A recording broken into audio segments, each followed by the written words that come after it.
Good morning, ladies and gentlemen. Welcome to this webinar on Introduction to ASCILITE's Learning Design Special Interest Group. I'm Alan Song, the facilitator for this webinar session, and currently serving as part of the ASCILITE executive and organizing this series of ASCILITE webinars this year. First, I would like to introduce you to the facilitators of this morning's webinar. We have Eva Dobozy and Leanne Cameron. Eva is a senior lecturer in the School of Education at Curtin University. She has a PhD in education from Murdoch University. Her research spans the intersection between the learning theory, learning design, technology-enhanced learning, and teacher professional development.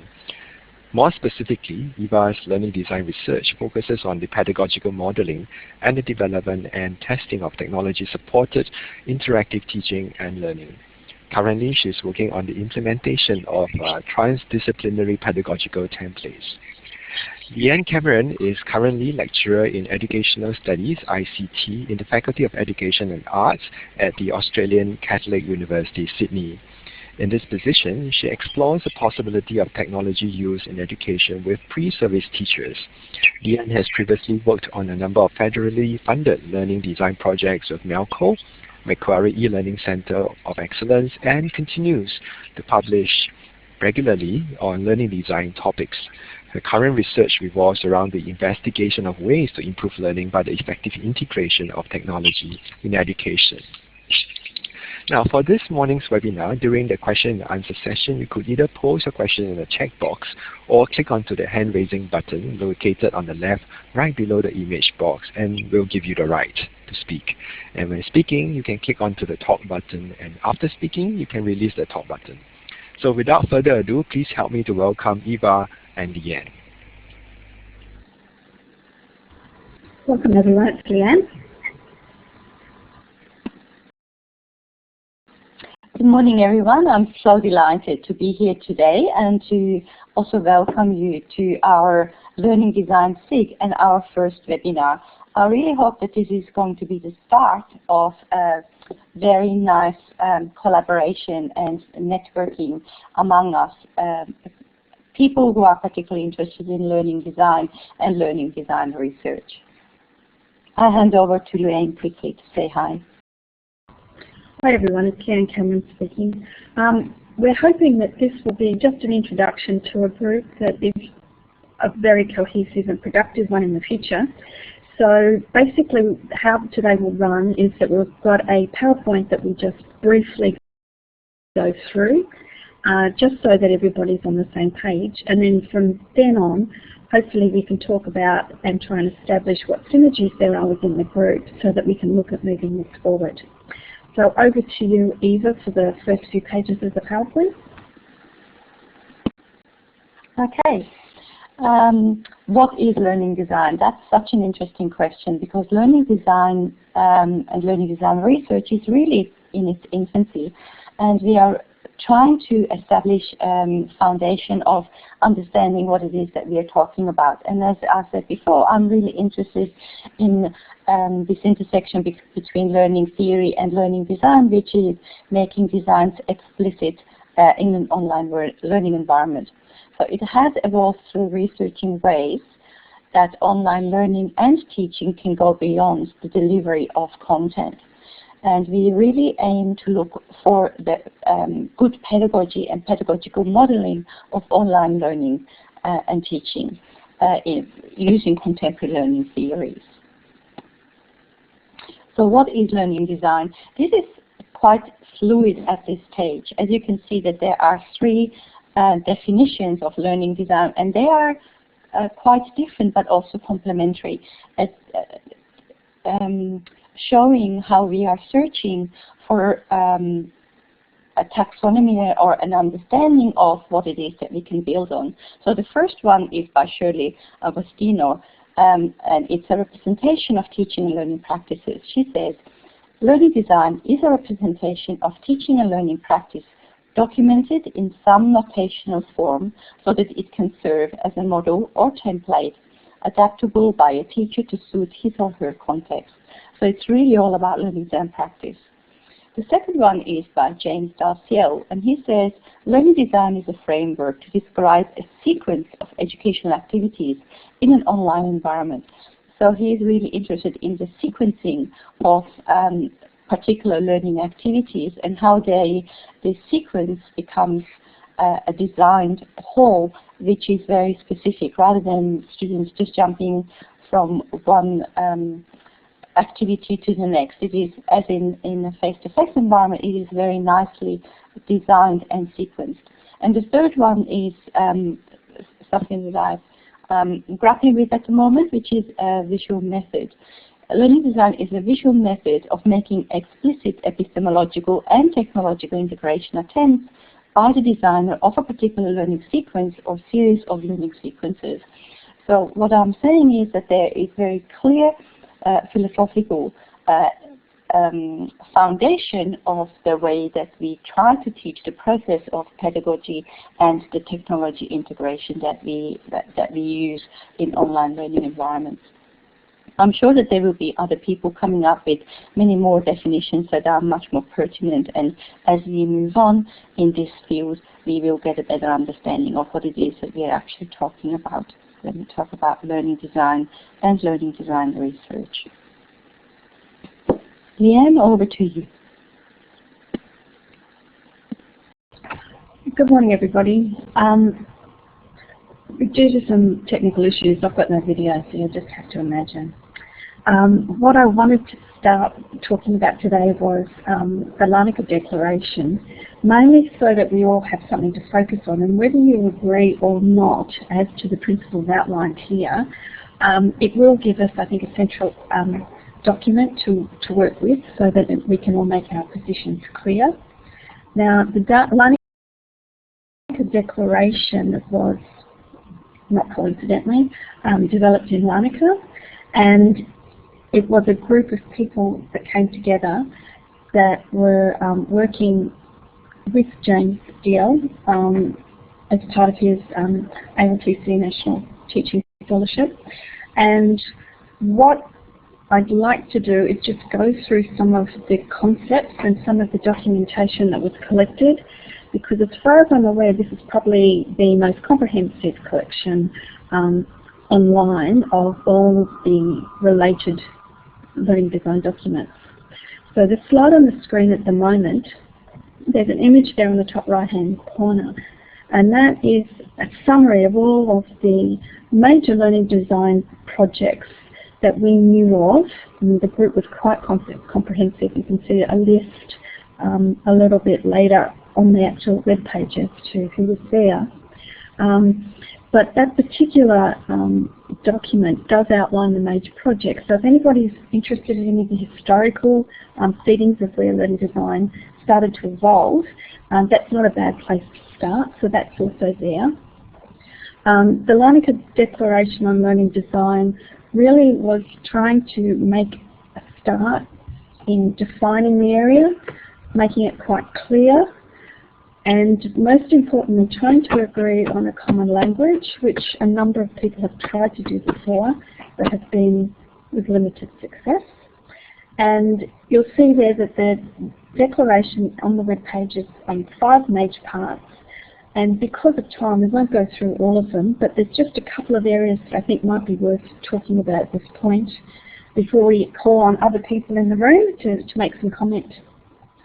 So, a very big part of what we've been talking about is educational notation, and the way that traditionally this has been described is compared to the world of music, whereby music has been able to be shared by notation, and that was over a long period of time that was developed, and that's the analogy that we use most frequently when we then talk about educational notation.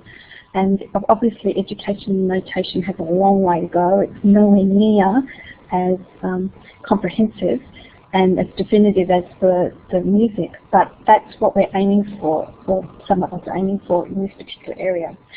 So in the same way that musical notation can be interpreted, the same thing will obviously always apply to educational notation. We're just trying to get some way of converting what's going on in this classroom and being able to then put it into some sort of notation and share it and move it somewhere else so that people will be able to understand all the aspects.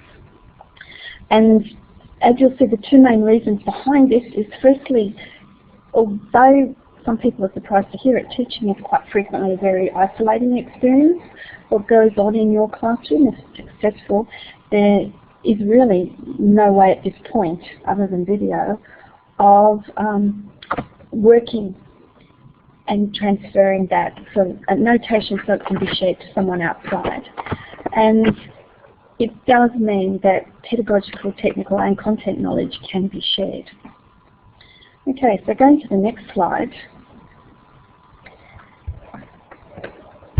This is one of Eva's favourite topics, and that is the definition and neutrality of this. So learning design as an illustration of what's going on, and an ability to be able to define it and write it up regardless of the pedagogical approach, strategy that is taken. And so that's one of the things that we are trying to work around. On the right-hand side of this slide is the Learning Design Conceptual Map, and I'm currently grappling with this, trying to apply it to a couple of areas. And this is a mapping of all of the area to do with learning design and what affects any particular learning design. And we're talking here about a learning design as opposed to the field of learning design. So again, on that website, that is explained in more detail. And for anybody that's interested in this area, we could have an ongoing discussion in future about some of these specific aspects of the site. So at this stage, we're just mainly giving you a very brief overview of this one particular website. Leanne, can I just say something here, but before you go on? Sure, it took us a very long time to actually come up with this learning design conceptual map. Because we all come from very different ideas and backgrounds, it was really important for us to find some common ground, some starting point where we all can agree on something that we are grappling with, and then moving on to build onto together. So this conceptual map is actually a roadmap for us to try to integrate all these moving parts. So it took us a very long time to come up with it, and it is a very nice way, I think, to put together this very complex field, moving on from educational philosophy to a teaching life cycle, and then looking at particular granularities of learning designs, which we will be moving on forward. And here it was really important for us to establish the idea of pedagogical neutrality, because some of us feel very strongly that is it possible to be pedagogically neutral, or is it more an idea of pedagogical plurality? So this is something that is ongoing as a debate that we are having, but this conceptual map is a good starting point to integrate all these moving elements into something that we can then move on and build on. Thanks, Susan. This might also be a nice point to ask for comment from a number of the other people who were in the room when this was being developed. So Diana, Lorelei is in the room. Diana, have you got something, a comment to make about this particular experience that we had designing? Can you hear me all right, Leanne? Yes, I can. Thank you, Diana. Yes, I can. Excellent.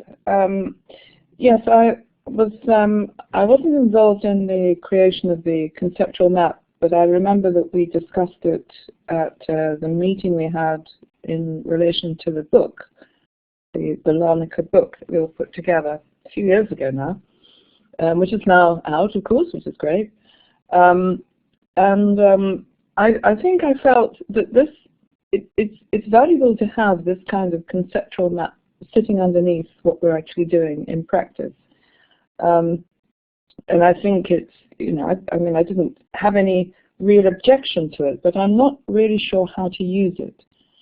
And it's it's not, I think I'm not sure that it makes any difference to the way in which I practice learning design, because what I'm most concerned about with learning design is that we should have a means of exchanging and building on each other's learning design ideas. And that's fundamental to the way we developed the Learning Designer tool, online tool. And that, of course, makes it extremely important that it's pedagogically neutral, whatever this form of expression is. And as Eva was saying, this is something a lot of people feel strongly about. Now, if you've got something like a representation of someone's learning design, they contribute that to the community. Other people can then use it and build on it and adapt it, of course, to their own context. What that means is that as soon as they start adapting it, they could fundamentally change the pedagogy or the pedagogy underpinnings of what that design originally was. And you know, the original designer may not like that very much, but it's kind of irrelevant. The point is that that teacher has made that change to it, develops it, tests it, finds out other kinds of changes they have to make, and then contributes their version of their, or rather a new learning design back to the community, which is just fine. Now, all of that, I think, can carry on within the conceptual map that's here.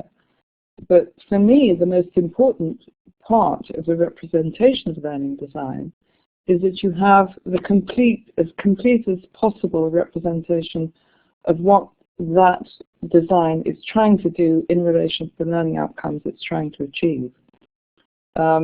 So I kind of, you know, I like having that conceptual map, but I'm not sure that I really use it. That's my question. How do you said, Leanne, just a minute ago, you're using it. How do you use it? What difference does it make to what you do? That's what I'd be interested to know. Thanks, Diana. And that's actually what I've been grappling with in this chapter that I'm writing, is looking at it as whether it might form just not a checklist as such, but just a way of ensuring that you do have a complete learning design and that all aspects have been considered. So thanks for that. And I've just noticed Sue Bennett is also in the room. Sue, did you want to make a comment? Hi everybody. I just came in late because I wasn't set up properly. But I just want to say hello to everybody, and it's great to see so many people joining in. Hi Diana, it must be late where you are.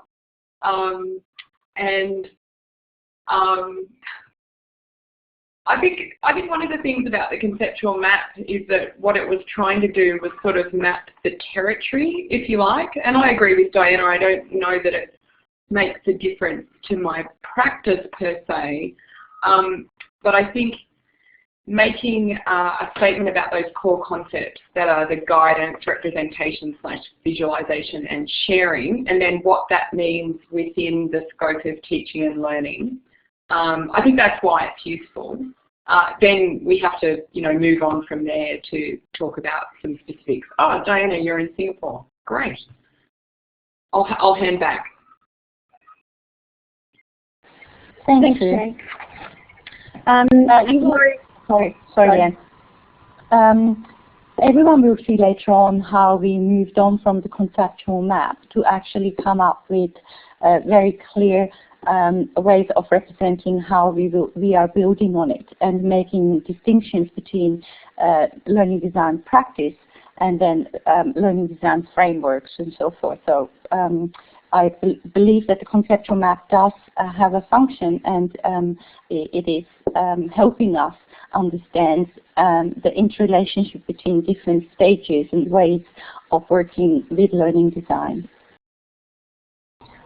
Thanks, Eva.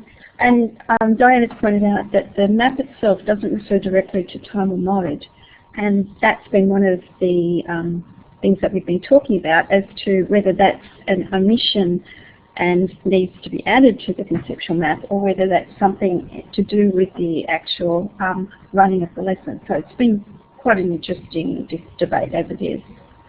I've also noticed that Laurie Lockyer is online. So Laurie, did you want to make any comments? Because I know that you've been involved in some parts of this. Hello. Hello, everyone. Thanks for that. Sorry to yeah, jump in. Sorry. That's okay. So I'm just dealing with one of those chest colds at the moment, so apologies for the voice today. Yeah, I think like Diana and like Sue and Eva have indicated, I think the conceptual map as part of the Larnaca Declaration was a good way of mapping what work we have been doing. I guess it would be interesting for this group, now that we're forming as a special interest group, to think about how we can build on this in terms of what is the future in terms of learning design, both from a research point of view. What do we need to know now that we haven't covered? What territory haven't we covered up to the point of this developing this conceptual map? But also, what, in addition to the research, what is our way forward in terms of trying to influence practice from an innovation point of view? I think that we're in an interesting stage with sharing innovation in teaching and learning, and so sort of what's next for us in terms of really taking innovation in teaching and learning forward from the learning design perspective. So I think I'd like to see this group thinking about both the research that really needs to be done now in this area, and also how can we innovate practice further. Thanks, Laurie. Yes, so I guess this is the perfect spot to start with these and then move forward, and we absolutely welcome any contributions people have to make, disagreements, omissions that people have noticed. The last part here of the Larnaca Declaration that was formulated is the Learning Design Framework and the Learning Design Practice. So I would suggest that anybody that is interested in the continuing conversation that we'll be having in the SIG might like to look at some of the links that we've provided and perhaps engage in what's being done. And absolutely, we'd like to continue the conversation. And as a way of trying to define this area that many people that have deeply worked in this area have tried to get a handle on, but I'm not sure we're even there yet. In fact, I'm pretty sure we're not comprehensively there. But has it been defined enough to move forward on what is the future, as Laurie suggested? Do we need to go back and revisit some of the documentation from the Larnaca Declaration? There are all sorts of things that we're hoping to discuss in this SIG. One of the really nice points of the project was that some of the key learning design papers have been put in one spot. It's certainly not a definitive list by any stretch of the imagination, but I'd just like to draw people's attention to the fact that this does exist and that it is in a desperate need of update just at the moment. But one of the areas of the SIG might be exactly that, to alert people of upcoming documents, and we can put a pointer to those documents on this actual web page. And then the final part of what we have to say is that we'd really like to see what people's interests are and what synergies are available currently in this area.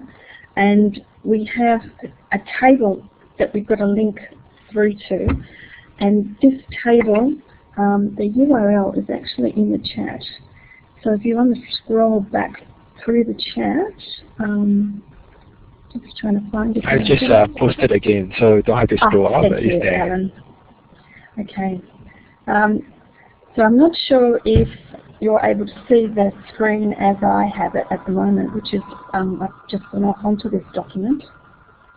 But it does mean that people are able to write their interest up, put some of the key publications that they have in the area, and hopefully we'll be able to get some synergies of people who are working in similar areas that might like to move this area forward as far as research.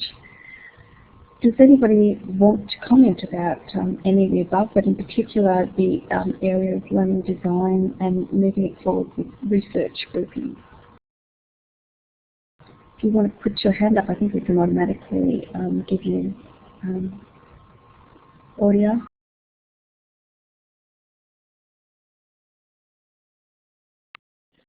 Leanne, I can't see the book on there. I'm going to put the book on. Actually, it's interesting. There's a number of things that haven't been put there. In fact, it hasn't been updated since for a couple of years. So I've just got to find out who's got the editing rights. But yes, that will be addressed very quickly. But I can only see two people on there. Have I got the right thing? Oh, okay. So you're talking about the actual document? Yeah. The Google Doc? Yeah. Yeah, the Google Doc was literally only just started as a result of this particular SIG and this presentation today. But that'll be an ongoing living document where people can continue to add. Sorry, what I thought you were referring to was the list of publications on the web page, which is also in need of work. No, I haven't looked at the web page, but yeah, okay. Yeah, fine. Okay, so we fill in, how recent do you want the publication? I guess for some people, their list would be very long if they included all of their work related to the learning design area. But the key publications that you think might be of value, and particularly where you'd like to move things forward, so anything that directly would support that as a foundation might be useful there. Okay, that's great. We will be particularly interested in key publications that are very recent, so we can move forward together, so we can find synergies between our up-to-date recent work, so 2015, 2016, I would say, and moving forward, so we can try to find networks and ideas of where we can link with each other and our interests and work. Does anybody want to suggest any areas that they feel immediately would be of value to move forward with?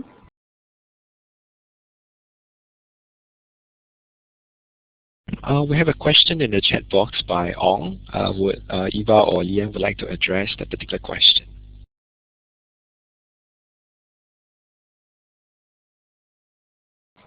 I can't see a question, Alan.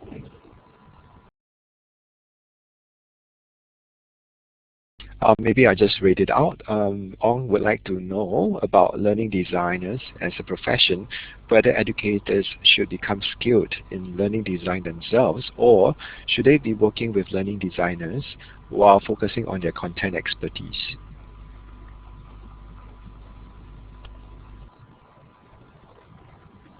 Okay, just saw it. It's just come up now. Long way from people. Well, if I may make a start, I really believe that we are all designers of learning. So everyone who is in a teaching role at university or in school education or wherever, we are designers of teaching and learning. Therefore, it's really important that we get an understanding of not just what we do, but how we design and the way we sequence, and then, of course, how we can bring us together in a professional way to make sure that we can share our ideas and designs. And I'm very happy to hand over to Diana. Oh no, I didn't mean to hand. I was just putting my hand up to the chair. Yes, I agree with everything you said there, Eva. I think it's very important to see teachers as designers in all sectors. And I don't see how we can move forward in making the most of the opportunities that digital technologies offer unless we're all in it together, and we're a community of practice that's discovering and innovating and sharing those ideas. I don't see any other way in which educational technology in general is going to move forward. So I absolutely agree. I think it's very important that we see teachers as designers, but I think we also need people called learning designers who enable that process to come about, because it's very hard. Most teachers, whichever sector they're in, are under extreme pressure, which leaves no time at all for innovation and reflection and experimentation and so on. So they need all the support they can get, and they will certainly need the profession of learning designers that is gradually developing. So I think it's very important that we all are designers. Yes, I agree.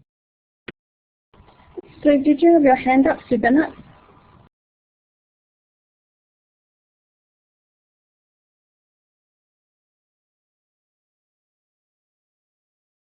Okay, that was a no. I'm just watching, there's some activity also with Ray. Ray, did you want to make a comment?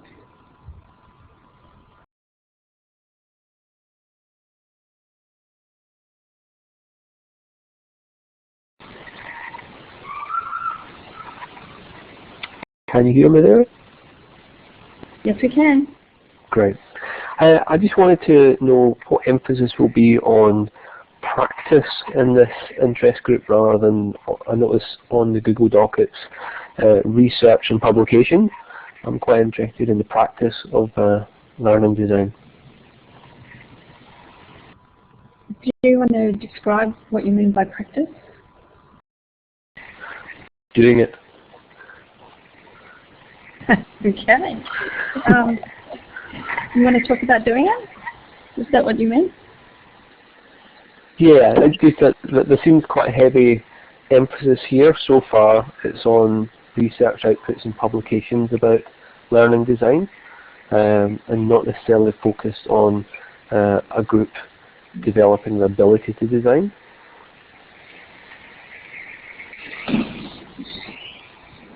But this group is really about both. It's about learning design practice, but then also about learning design research. So we are there's a very clear intersection between the practice and the research.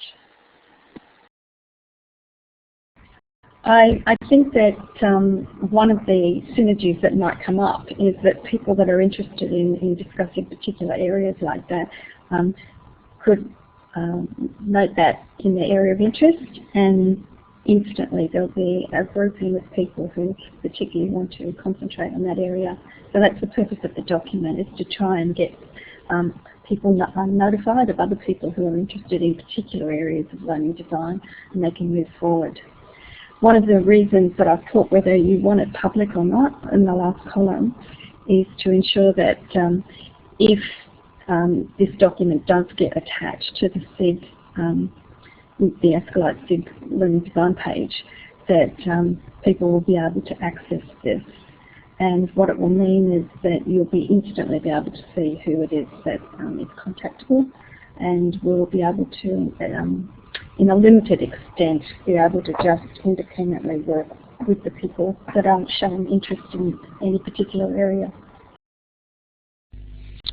I'll just quickly comment on what Grace just said here in the text box, that she said that her main concern is that we need to make learning design accessible to the teaching masses, particularly in higher education.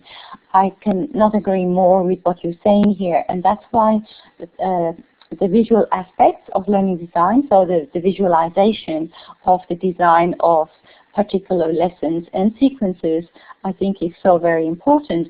And then the idea of how we can make it, we can share it and get people to either use it as is or adapt it to their particular context is very promising, and we are working in this area, and many of us work in using different softwares to do that. So I think I started and did quite a lot of work in Lens to use the visualization aspect of learning design. So that's something that is quite promising, I think. I've just been watching this conversation about researching and practice and the iterations. I think that anybody that I've seen here that's lives themselves as a researcher in this area certainly is also a practitioner, and how that research affects the practice is something that we've been writing about for some time. It's interesting that that conversation was talking about how, or whether you could make it separate, the practice versus the research. It's hard in some ways to say that you could separate the two, but by not documenting what's being done, I think teachers run the risk of reinventing the wheel a lot, and also time-poor teachers are quite famous for not documenting excellent practice, but it does mean that this whole aspect of sharing is lost if in some way it's not documented, and I think that's one of the key areas that we've got here, particularly in the higher education area, where teachers are, as a tradition, not qualified in their teaching area as much as they are in their content area, which means that they don't instantly have a conversational vocabulary to use when they're trying to describe what is good practice, and also they don't get to get exposure to good practice in the way that some other areas do. For example, school teaching, where they've all had a similar training ground and have a more constant vocabulary. So I'm just wondering how people, whether there's particular areas that people want to move forward in documenting this, and whether there are some areas that people are really quite keen to move forward with.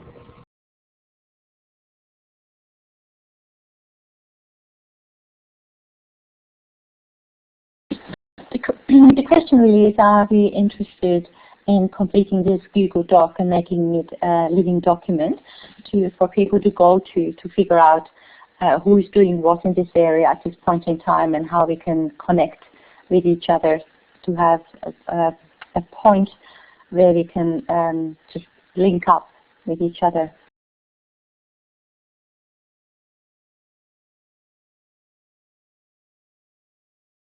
I've noticed already that people are adding things, so even if there is a small group that's interested, I think it just gives us some way to start and to try and get people together.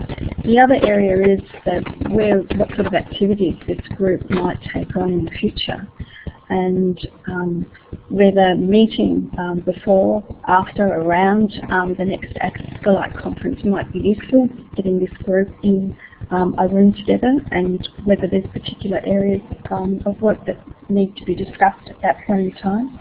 So if you are interested in, as a group, moving forward that way, that would be of interest. I guess this group is, although it's been established already by particular personalities, I think that this group is quite open to everybody taking it wherever it needs to go. And the more work done in this area, even tangentially, will be quite valuable. So is there anybody that particularly has an area that is of interest that hasn't perhaps been brought up yet, or would like to explore further?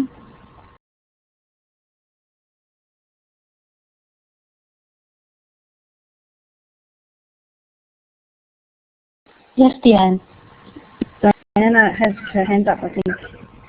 Yes, thank you. I mentioned when you asked this question a little while ago in the chat, I would really appreciate this group taking a look at the Learning Design, the tool, at some point and critiquing that, because we've been talking about ways in which we articulate and express the learning design, and that's meant to be exactly that, and also a means of people exchanging and adapting each other's designs so that it's capable of being at the core of a practice community of teachers in that sort of way. I mean, it derives from all the thinking that was around LAMs, decades ago now. Is it really decades? I suppose it must be decades ago. That's what led to the generation of that. So I think it would certainly be of enormous value to those of us who are using it, to see what this group thinks of it, either as a research tool or as a practice tool, because as a research tool, it's possible to use it as a way of eliciting how teachers think about learning design. So it does, as teachers use it and work through it, it prompts them to articulate what they're trying to do in the design, especially if they're working in a kind of workshop atmosphere. It does that because they're having to talk about it, having to make decisions. So it does elicit that. And the other way in which I think it can generate research findings is when we use it for reviewing each other's designs. And what that's done, because there's a set of criteria you use. I mean, we've got 4 criteria at the moment for evaluating the effectiveness, the potential effectiveness of a design. So this is all in the planning phase. And what happens when people write reviews of each other's designs is that they generate pedagogic theories. So you see a kind of expression of, or perhaps concepts about what makes good design, might be a better way to describe it. One example is that they look at the relationship between the kinds of students you've got and what kind of design this is. And so one thing they talk about is student readiness. Are these students ready for the kinds of activities you've designed in here? And that's one kind of thing. Another kind, another one is something about the way in which the process of the design works for students. So the sense in which each activity builds on previous activities. There's something about that sort of follow through. I'm not quite sure how to encapsulate it yet, but certainly those kinds of comments come up. So it can be a research tool in that sense, but of course it's also a tool for teachers to express and exchange their practice. So for us it would be enormously valuable if this SIG could look at that. Maybe it could be an activity at some point in a future meeting or something like that. Thanks, Diana. I think that's a really great idea. If we could put a link through to the tool, and perhaps then people could take the opportunity to look at it, and then we could have a future webinar based on the findings that we have. And that's one of the really wonderful things of that tool. If anyone hasn't seen it, it's a great way of reviewing our learning design that is really useful. So I think it'd be really a valuable webinar in the future. Diana's just put up the link in the chat box. So I highly recommend people having a look at it if they're interested. One of the other questions is how we go on, have this ongoing conversation, whether we have an individual contact point. We were discussing that before we started, looking at ways of ensuring that we all keep in touch.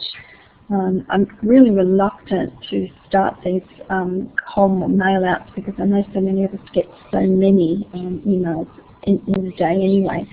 But I was just trying to work out whether some form of contact, an RSS feed perhaps, or even via Twitter, whether we could use a hashtag and just highlight particular developments that we discover in our daily work and have a central place to have that recorded. So if we did go the route of Twitter, for example, we may be able to put a continual feed on the web page so that people could just scroll through. There's another, lots and lots of options, but I would hate to think that we would have to wait for these periodic meetings. It would be nice, just as people notice things, to be able to notify others that they've made a discovery. Has anyone got any comments with things ways that we might keep in touch?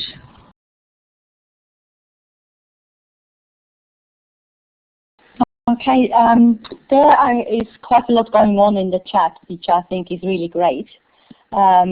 Can I just move up a bit where the discussion was about do we have one email address for the SIG? Yes, we do. We can. Alan is organizing how the SIG is going to is distributing the material. So we do have one point, and at the moment it's Alan and Andre from ASCILITE who are organizing this. We have a mailing list, so we can mail out all the information to people. The other question was about particular work that people have done about learning designs, and there's quite a lot of information in out there in the literature. And a good starting point for people would probably be our book that came out, the Learning Design book, and we're very happy to put that link on the website as well for people to go to. There are very nice practical examples of how people have tackled the idea of learning design practice.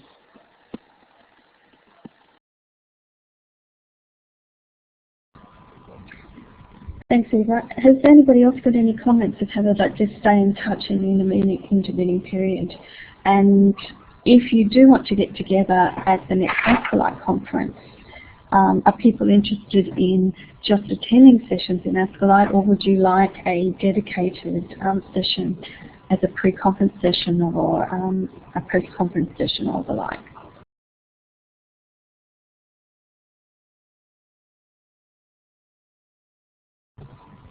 So I noticed Diana's hand is up. Is that from before, or did you want to make another comment, Diana? No, sorry. I was just typing a comment actually, just to say that if you do something at ASCILITE, what would be great is to have a special session so it could be streamed, so that those of us who can't get to ASCILITE could join in or at least replay it and see what's happening and so on. Do you think that might be possible? Alan's probably the best person to answer the possibility of that. Thanks, Diana, for the suggestion. Yes, we will definitely bring this up to when we discuss with the conference organizer and also the convener, so that we are able to explore and have this particular session streamed. So we will update the members as well.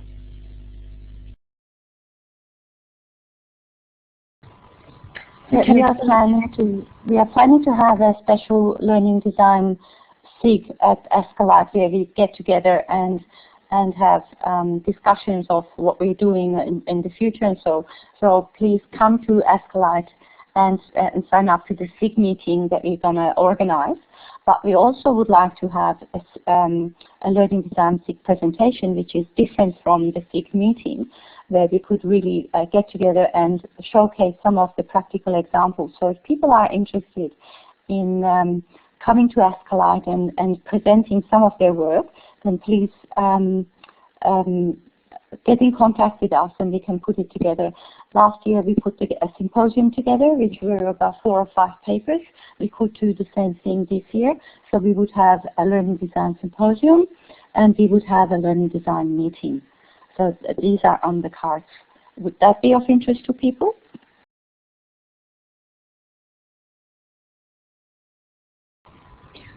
I've just noticed in the chat that some people are talking about having some practical examples being discussed, and I'm thinking that it would be a really nice way to combine 2 things, and that is if people like to present some examples, we could then see how they would review in Diana's tool, and that way we might be able to not only share some really interesting practice, but also then see how the tool stands up to the review process of some real concrete examples.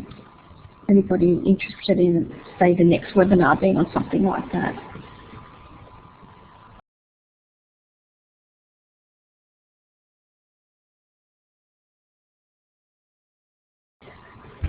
Okay, I've just noticed people bringing their learning design problems.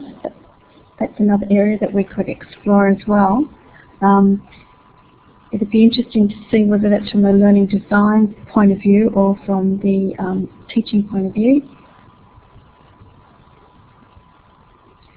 So all of these are options that we can explore. We might even put out a request for any other ideas that people come up with as time goes on. We wake up in the middle of the night and think of some brilliant idea. It'd be great to share. Thanks, Diana. So we might be able to schedule something.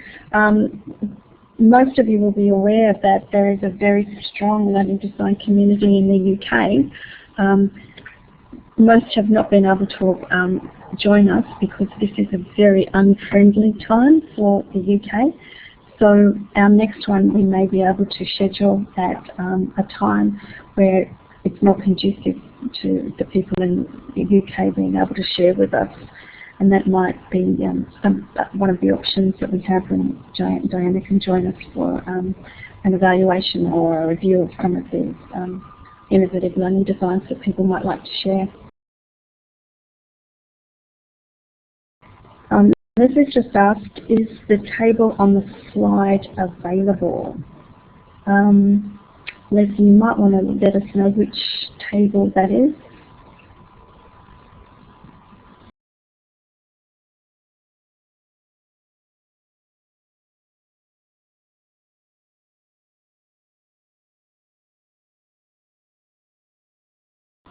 Okay, maybe if you go to the URL on the Larnaca declaration, most of those have come straight off that web page. And if you can't find the one that you're after, maybe if you contact me after the session, I can probably help you out. So I'm not quite sure which one you're after there. Okay, so Eva, is there anything else that you'd like to discuss now? Yes, we are almost out of time. I just would like to reiterate that we are hoping to get an ASCILITE Learning Design meeting going, or we're definitely going to have a meeting at ASCILITE later on in the year in Adelaide. But I would also like to propose that we as a group are going to put together a learning design symposium with a few papers that we can present to each other and other people of the work that we are doing, and particularly around ideas that we are having, and as Diana said, looking at maybe also critiquing the learning designer and looking at the way forward. As we have our colleagues here in the room, I also like to ask what their ideas are, and if we may be able to connect through the ASCILITE conference in November.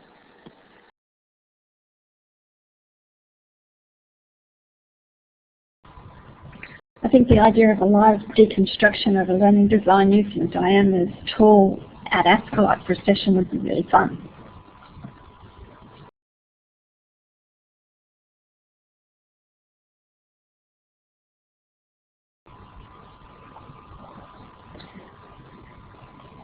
Okay, I'm just moving through the slides. So we're rapidly approaching time. So Learning Design SIG Webinar 2, possible topics and dates. I think we've had a few suggestions already. But if people would like to email, you'll get a follow-up email from this. And if you'd like to email your suggestions, we're very happy to consider all possibilities. How frequently we have this will possibly depend on the continued interest and also the number of concrete things that people suggest that we might move on with. And also there's the ASCILITE conference as a focus. So if anybody else has anything they'd like to raise, now would be a really good time before we sign off.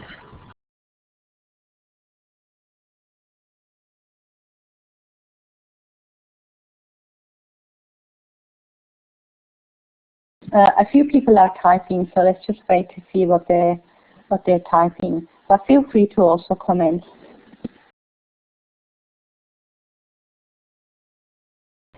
Thank you, Diana. I appreciate you stopping what you had to do in Singapore, particularly as they keep you very busy there.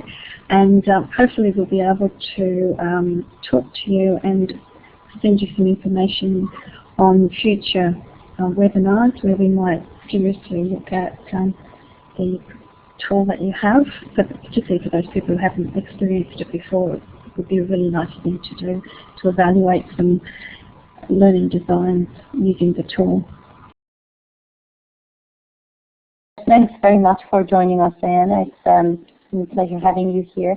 And I can see some people are really interested in sharing of practical examples. So maybe at the next session we can make sure that we have some examples from our practice and others to share, because there's a lot of people here who have done quite a lot of work in this area.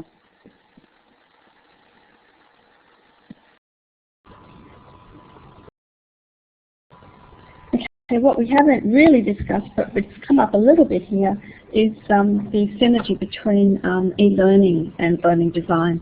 And I've noticed a few things there where people are quite specifically saying they would like to look at some e-learning examples. And I think it would be really interesting to evaluate some e-learning learning designs using the tools that Diana has been working on for some years now.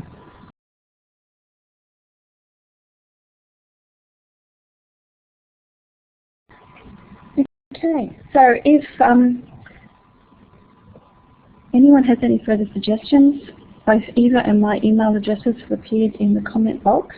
So we're very happy to take your suggestions, particularly how you'd like to move forward with webinars, how regularly you've got time to spend on a webinar. I think we've covered quite a bit of ground. It's quite amazing how in an hour you can cover that. And we'll also review the document and see if we can find any interesting relationships coming out of that as well for future discussion. So thank you. Eva, did you want to say anything more? I'd like to thank everyone to take the time to come to this session, and I'm very excited to be working together with you and moving the field of learning design forward. So thank you very much, everyone, and I look very much forward to the next webinar and also the ASCILITE meeting and hopefully the ASCILITE SIG. Bye, everyone. And thanks to Alan for organising and running the technical side, and look forward to sending out the learning design email with a summary of this. This has been recorded, so if you've got people who you know would be interested in it and haven't been able to attend, we'll provide you with those details in the email. Thank you. Thank you very much on behalf of ASCILITE and everyone attending this webinar. Thank you again, Eva and Leanne, for sharing with us this morning. And we hope that everyone will have found this session useful, and we will keep you informed about the webinar schedule in the coming weeks. So hope to see you at the next ASCILITE webinar, and bye for now.